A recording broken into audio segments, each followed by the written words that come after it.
Greetings. Welcome to Talk About Pop Music. This is the Vinyl View segment. I'm Bill Wikstrom. This week I will be discussing Dyke Parks Song Cycle. Dyke Parks is something of an enigma who has worn many hats in his long career. He's worked with the Beach Boys on their legendary Smile album and co-wrote their Sail On Sailor single. He did the arrangements for Disney's Jungle Book. He was the head of Warner Brothers' audio-video department in the 1970s. He was taught by Aaron Copland and sang for Albert Einstein in German as a child. He's recorded with the Byrds in the late 60s. He gave Buffalo Springfield their name. He was a child actor and appeared in many films and television series. He's also released a few solo albums. The most notable of these was his debut album, Song Cycle. Song Cycle was originally released on Warner Brothers in 1968 and was recorded with a budget of $35,000, making it the most expensive album at the time of its release.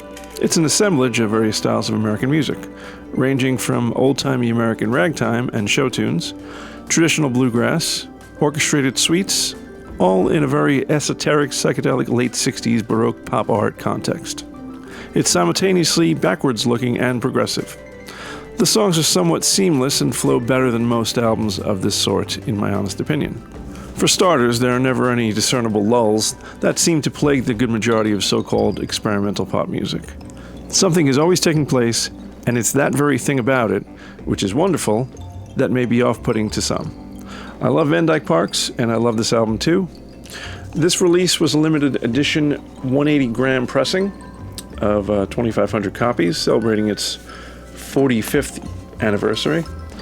It was released on Rhino, and it's basically a flawless release. It's the sleeve is a nice reproduction of Warner's release, or Warner 7 release of the time. It's got the old Warner label, and it's a beautiful release.